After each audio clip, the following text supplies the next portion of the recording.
Today just to tell the truth, so hopefully we can get down to the bottom of this. I'm 100%, the charges against me are 100% false, and hopefully due to time, we'll start to see it. Well, Bill and Sade, accepting a plea agreement would mean that Sean Combs would have to admit to trafficking and force. And today he made it very clear that was not going to happen. Diddy maintained all along these encounters involved consenting adults and plans to take his chances that a jury agrees. Well, it's not up to me. It's up to Mr. Combs, and I don't see it happening. Why? Because he believes he's innocent. He believes he's innocent. And what's more, he believes that he needs to stand up, not just for himself, for his family, and for everybody who's been targeted by the federal government. How can you support your father?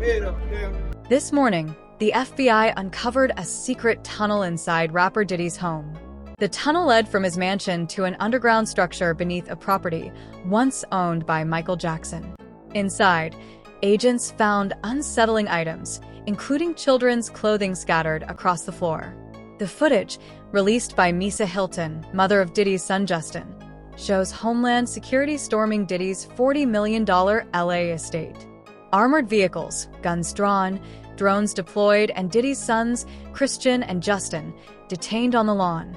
Misa slammed the operation, saying, "If these were the sons of a non-black celebrity, they would not have been handled this way." Diddy Combs, this one has so many people talking, the disgraced music mogul, facing federal racketeering, conspiracy, and sex trafficking charges. Both the prosecution and defense teams are set to discuss the next phase of action following the indictment as investigators work to determine potential co-conspirators.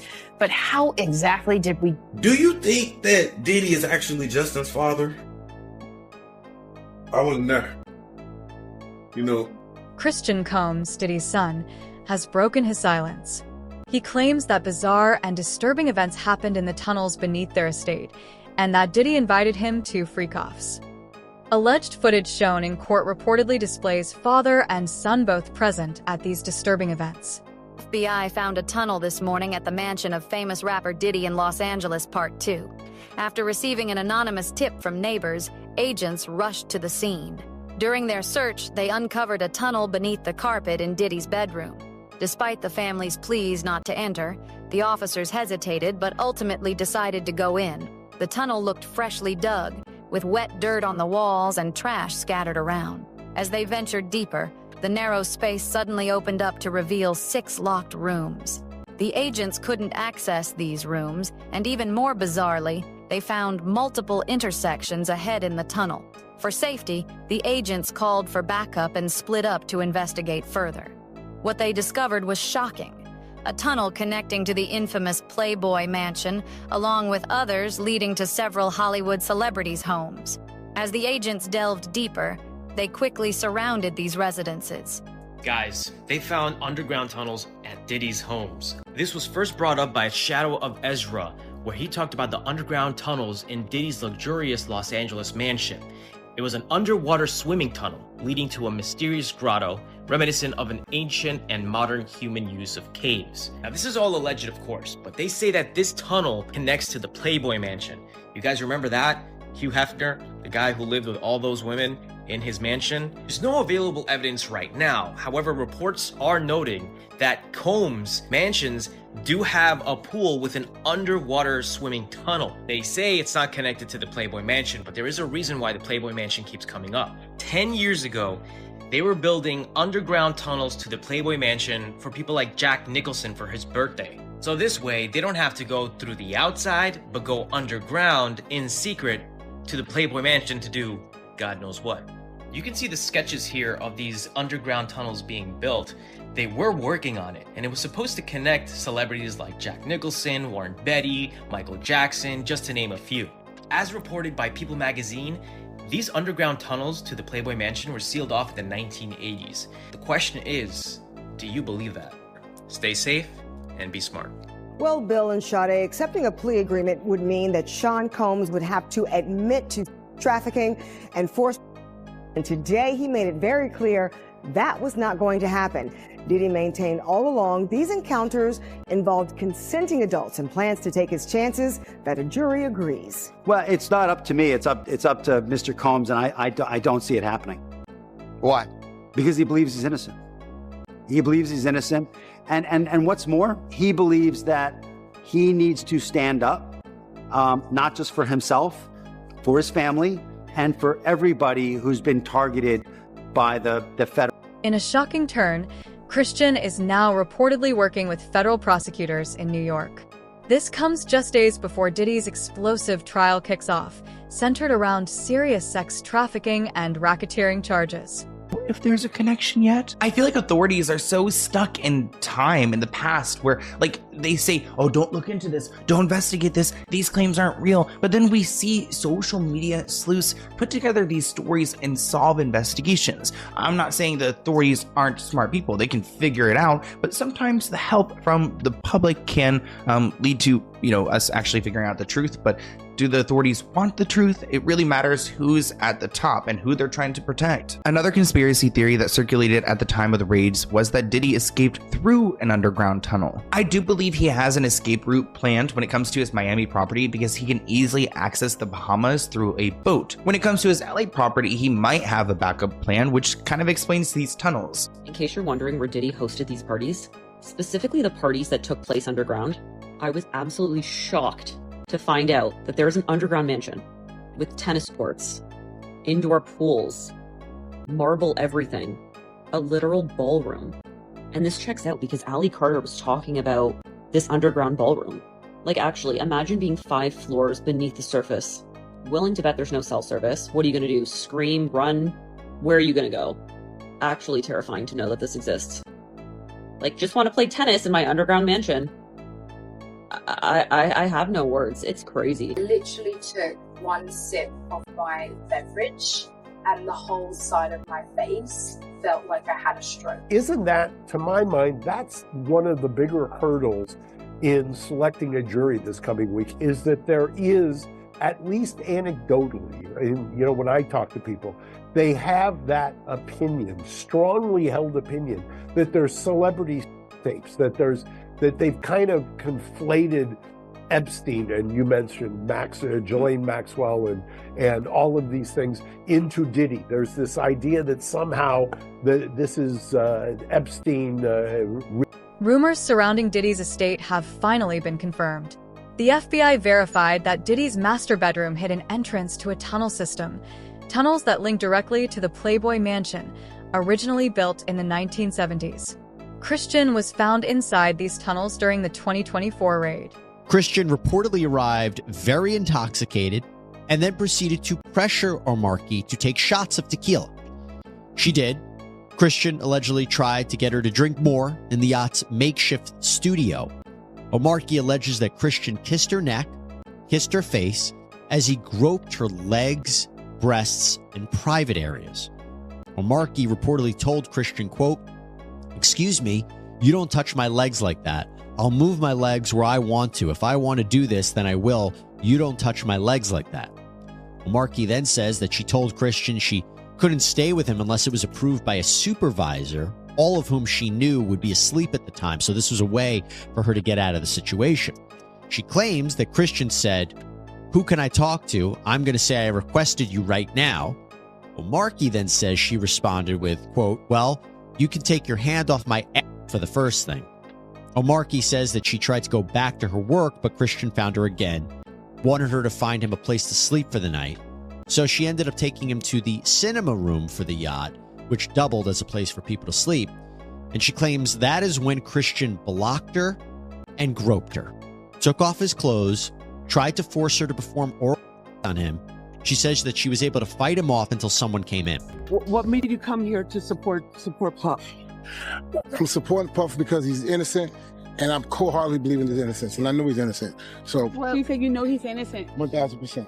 Mr. Combs feels A, he's innocent, which is why he's not going to plead guilty. B, he's going to be truthful about this case because he wants to portray that to the people who have loved him his whole life. And I think he also feels an obligation to people in general. Maybe it's Black people, maybe it's white people, maybe it's anybody who's ever felt aggrieved and targeted by the government. he feels an obligation to those people to say, you know what, maybe I can break the model. Maybe I can show the world that a black man can win, in federal court. And I think he probably is the only person I know of who might be able to actually accomplish that. And when the judge did, Diddy, who was sitting at the defense table with his attorneys, did not show any signs of emotion. He took a sip of water before he was led out of the courtroom by the U.S. Marshals. Now, his lawyers have vowed to fight this. They are going to be back in court. September 2024. Diddy was arrested 6 months after federal raids. Investigators now suspect he tried to flee using secret tunnels beneath his Miami home. Leaked court documents claim Christian is facing a sexual assault lawsuit too, accused of drugging and harassing a woman at one of Diddy's infamous boat parties. Start those conversations because that's not your child. You know what I'm saying? And for you to keep him that close, it's like you kept him that close because he might got your secrets because he's not your child. So if he's not your child and you that type of person with that type of character, you don't mind actually doing it to him when he finally reaches a certain age because he's not yours. And you know in your mind he's not yours. And now you keep him real close to you. You make sure he don't go to his daddy. Why? You make sure he's separated with him and you provide him with everything he wants. Why? You got one of them little Michael Jackson secrets? He got one of them secrets that he can't tell nobody because his legacy, his manhood gonna be, and not only that, his brother no gonna look at him crazy. Only Puffy know, only God and Puffy. You're talking about Quincy, right? I don't know. All I'm gonna say is, I don't know. I'll be sure, son. All I'm gonna say is, who's infatuated with another man's son now, like that? Like that seemed like grooming to me. That's his daughter's brothers. Get the fuck out of here, huh? Now, as far as jury selection goes, I think the biggest takeaway for me is that both sides expect to have all of this done in the matter of 3 days. Now, given just how high profile this trial is, I was kind of stunned that they seem very confident that they will be able to seat a jury in that amount of time. What happens is if people go into a trial believing the firepower on the prosecution is so strong, let's say on a scale of 1 to 100, it's a 95 that it's so strong, but it goes down to an 88. That helps the defense because everybody goes in thinking, wow, they're going to prove this and they're going to prove this and they're going to prove this. And all of a sudden, none of it's there. I think that industry insiders have long questioned Diddy's relationship with his stepson, Quincy. Now, artist Freddie P. claims he personally witnessed inappropriate grooming behavior going back to Quincy's childhood. It appears no one was off limits in Diddy's world, not even family. Yeah, my mom's gorgeous. Hold on, let me introduce you to my mom, called Ma Dukes. Hi. She's getting a drip with me. She's hydrating. What's up, Ma? Everything's good, baby. I'll be with you. Yeah. I love you. I love you too.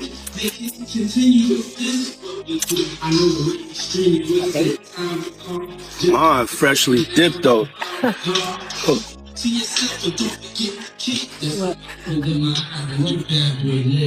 you gotta do shit like that. I was trying to show you the shoe.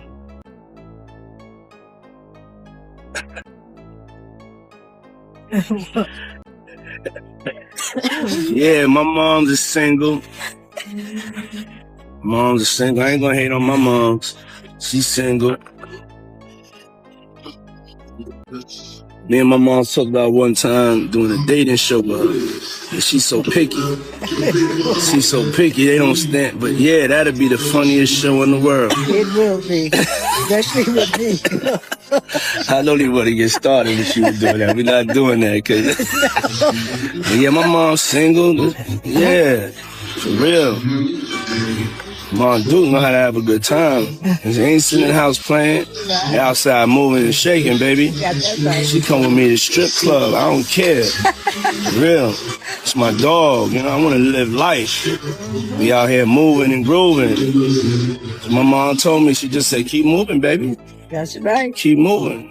Don't stop. She could touch the floor with her palms. You know? Right. flat. Take pew, pew, pew. At trial, Combs will ditch the jail garb and wear ordinary clothes, as his lawyers argue the evidence shows consenting adults being intimate in their own way. We have the latest from federal court in the Sean Combs criminal. One of the most shocking claims, Diddy's alleged fixation on his own mother. A resurfaced 2022 video shows Diddy suggesting his mother should twerk in a strip club. Then he plants a kiss on her lips while high. Friends say he's made deeply inappropriate remarks about her appearance. On September 12th, 2022, outside Diddy's Chalice Studios, Lil Rod says Diddy, his son Justin, and Justin's friend who went by G were all there when things got heated. Lil Rod says he heard multiple gunshots ring out and later found G on the bathroom floor in the fetal position. Lil Rod says he was bleeding out of his hip and leg area. Lil Rod says he was applying pressure to G's wounds and then asked the crowd to call an ambulance.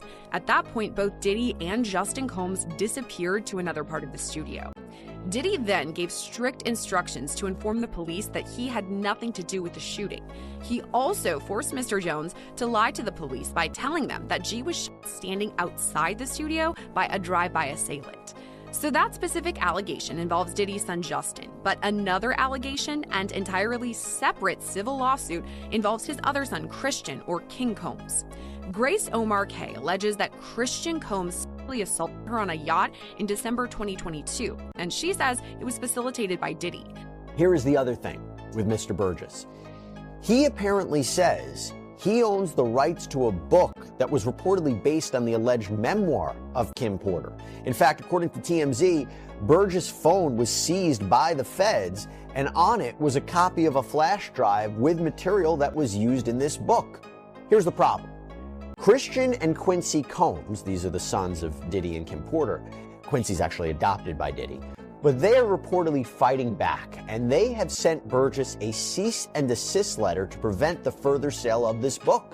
They argue this is just an attempt to capitalize on Porter's fame and that they own the rights to her IP, her intellectual property, like her diary entries, her potential manuscript. As her heirs, they own it. And they also want an accounting of current sales of the book. To be clear, though, they aren't acknowledging that there is, in fact, a long-lost memoir from their mother. In fact, they've actually denied that before when there was a similar book, a derivative work, we'll talk about that, published by this guy named Chris Todd on Amazon. They were adamantly fighting against that. They said that their mother wouldn't write this.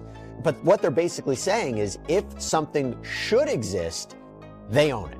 The last hearing before Sean Combs' trial starts, when he walked into federal court today, he appeared to be looking for his family. They've pretty much been at all of the hearings that I've been to, but there was no presence of his sons or his mother or his sister who had previously been at those hearings. Do you still think that, because there is this public perception, that there are celebrity states involved in this case? No. Do you still think that there are minors involved in this case? I'm certain no. Okay. And again, when you say this case, we're talking the criminal case. The criminal case. In the correct. criminal, I know that. In the criminal case, in the criminal case, Right. no. Another witness against Diddy is Mia, who was Diddy's former aide. She exposed the atrocities that took place within Diddy's estate, shocking the courtroom with her testimony. She spoke of a very unsettling atmosphere that was rife with psychological manipulation, fear, and intimidation. Mia claims that Diddy used terror as a tool to keep strict control over everyone who worked for him. So I was wondering, did she ever get in New York? Because if she did by Puff, the state could bring up that charges against him. Back up a little bit, please. How can you support your father? How do you support him moving forward? Y'all know what this is about. Put your hands up.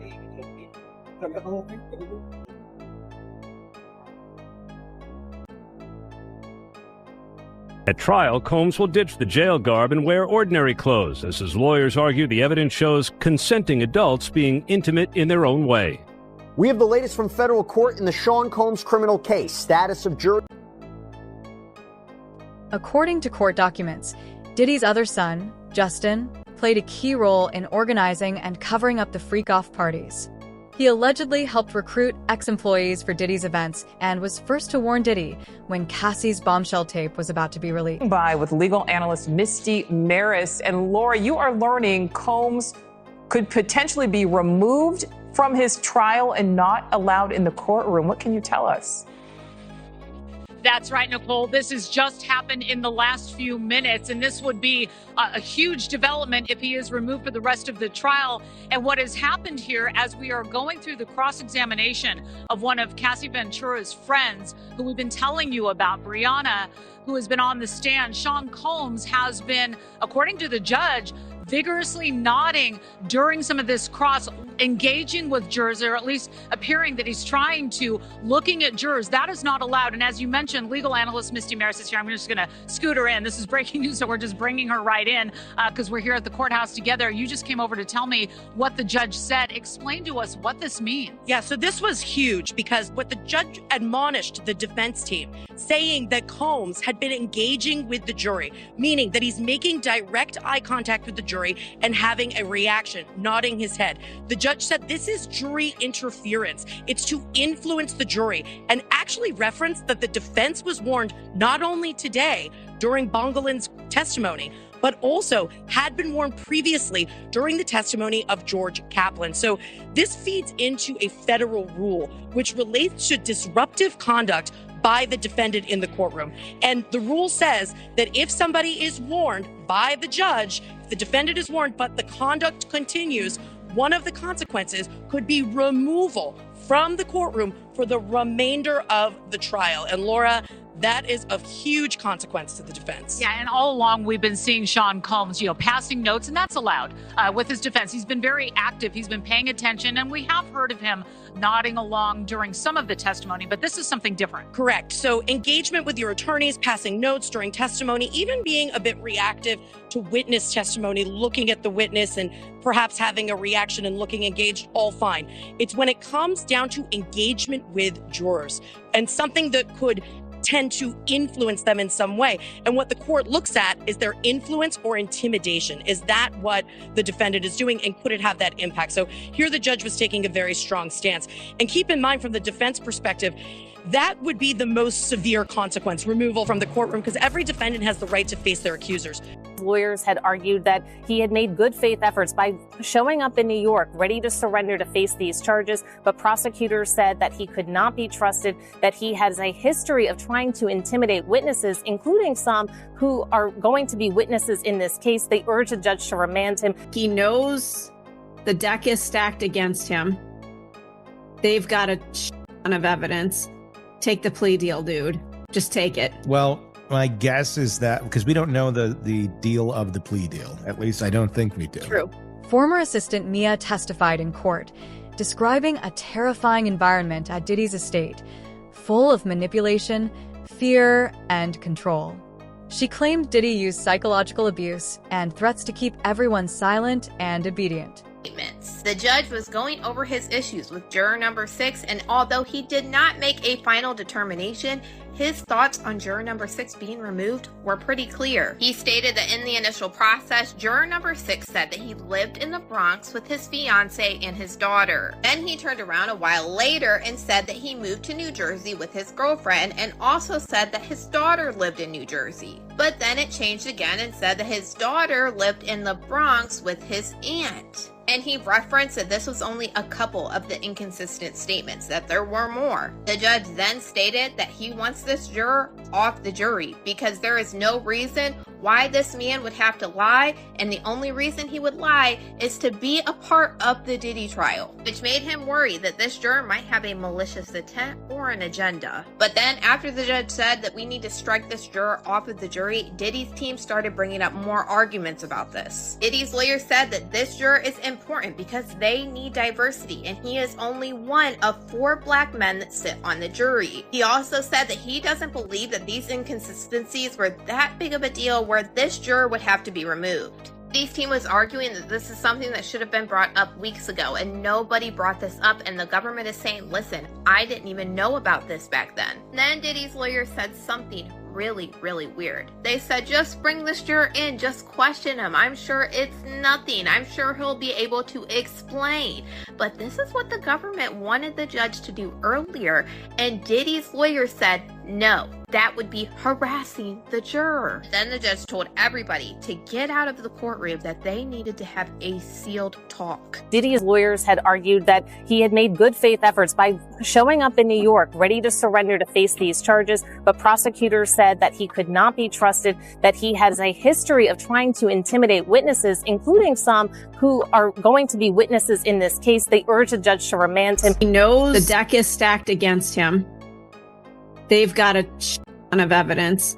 Take the plea deal, dude. Just take it. Well, my guess is that because we don't know the deal of the plea deal. During the trial, the judge caught Diddy trying to communicate with jury members and threatened to throw him out of court. Rumors swirl that one juror has already been compromised. Clip 11. Juror number 6 exposed. Shocking revelation. Juror number 6 lied about his identity and background. Insiders believe Diddy's team planted him as part of a larger plan to trigger a mistrial. Trafficking and racketeering case. Defense attorneys claim prosecutors presented false evidence alleging Combs dangled a woman from a balcony in Los Angeles in 2016, saying that they can prove he was in New York City at the time. Let's bring in ABC News legal contributor Bernarda Villalona to break this all down. Thanks so much for being with us. Diddy's team claims that the woman committed perjury on the witness stand, and that's why they were asking for a mistrial. What do you make of this move? Yeah, so I was in the courtroom when this witness was testifying and when the defense attorney, Ms. Westmoreland, confronted this witness with the travel arrangements where Sean Combs was in a different state when she alleged that she was dangled over this balcony. So in terms of what the defense is trying to do, they're trying to prevent a miscarriage of justice. They are asking the judge to step in and not to wait and see what a jury would do, because now they've shown a pattern of prosecutorial misconduct by this prosecutor. Number one, with the insinuation that Sean Combs has something to do with paying off LAPD to get rid of evidence, and now with condoning this perjured testimony. So yes, they're asking for the judge to step in now and make a decision and not to wait to see what a jury would do. Also to remember that they're doing this now because they are doing two things. They're also trying the case in front of a jury, but if there is a conviction, they want to make sure that they have brought this issue up before this judge, so that way an appellate court can review this decision. Okay, thank you for explaining that context there. And prosecutors, they are expected to respond to the mistrial request before court resumes tomorrow. What do you anticipate will happen? So on this specific issue, I think the judge is going to deny the defense's request for a mistrial. The reason being because they're dealing with something having to deal with the credibility of a witness. The jury is the finder of fact. They are the ones that determine the credibility of witnesses. So that being the case, the judge is going to say that it's up to the jury to determine the witness's credibility, that being of Cassie Ventura, and also of this witness that supposedly gave perjured testimony. So they're going to leave it. The judge is going to let the jury to decide and going to deny the defense's request. The decision guarantees Combs will face trial beginning just 4 days from now that will test whether one of music's most prolific figures used his power, wealth, and fame to exploit both women and men for decades. Elaborate, sometimes days-long parties by coercing victims through drugs, threats, and manipulation. They claim to have video evidence, and some of the accusations echo details from over 70 civil lawsuits filed against Combs over the last 30 years. Major developments tonight involving the case against Sean Diddy Combs, what he decided in court today, and what this now means, the move coming just 4 days before his trial is set to begin. Here's Aaron Katursky. Evidence tied to Diddy has a way of vanishing. During an investigation into the arson of Kid Cudi's car, fingerprints mysteriously disappeared after reaching the lab. Accident or intentional cover-up? On Diddy Combs, today the defense requested a mistrial following testimony from an LA arson investigator, but the judge denied the request. ABC's Rena Roy has the latest. A mistrial request denied in the federal criminal trial of Sean Diddy Combs. His defense team accusing the government of prosecutorial misconduct during the testimony of a Los Angeles arson investigator who spoke about fingerprints that were lifted from the front door of rapper Kid Cudi's home as part of an investigation into a break-in there in 2011. The investigator testifying that those fingerprints were destroyed, and when prosecutors asked the investigator if that was unusual, the defense accused them of trying to plant the idea that Combs was responsible. The overall implication, according to the defense, is that somehow Sean Combs created that disappearance. The defense moved for a mistrial, and they moved for it because what they said is it's unduly prejudiced, because this is the whole theory of what the prosecution is putting forth, is that he has this control and can make these investigations disappear. Instead, the judge striking that part of the testimony, telling jurors to disregard it. Right before, the jury heard from a police officer who responded to that break-in, testifying that he saw a black Escalade leaving the scene with plates registered to Combs' company Bad Boy Productions. The arson investigator also testifying about another incident at Kid Cudi's home in 2012 when his Porsche was set on fire. He testified about the smoke and fire damage in these photos that were shown to the jury, and said he determined the fire was targeted and started with a Molotov cocktail. Kid Cudi last week testified he believed Combs was responsible for both incidents after finding out he was. Diddy's legal team has already filed for 2 mistrials, and a third attempt may be underway. If they can prove jury tampering, the case could be dismissed. Despite overwhelming evidence, Diddy might still walk free. His Miami mansion the day federal agents busted the gate open last year to raid it. A federal agent testifying about the evidence, guns and ammo seized from Diddy's home that were found near alleged freak-off supplies, which included dozens of bottles of baby oil and boxes of platform heels, bondage restraints, and bundles of rope. Also photographed as evidence that day, motivational messages on Combs' bathroom mirror that included. On the day of Diddy's arrest, images surfaced showing guns, baby oil, and cocaine in Kim Porter's hotel room, where she was last seen before her mysterious death. You a legend, an upward motion, and drugs. Lots of drugs, including ones found in plastic bags inside a Gucci bag, and orange tablets with the Tesla logo that tested positive for. Diddy may not escape because he's innocent, but because he's rich enough to buy the system. The real story now, the industry that protected him is on trial too. No matter how deep the tunnels go, the truth is out. Is justice even possible in a system for sale? Drop your thoughts in the comments. Like and subscribe so you don't miss what's next.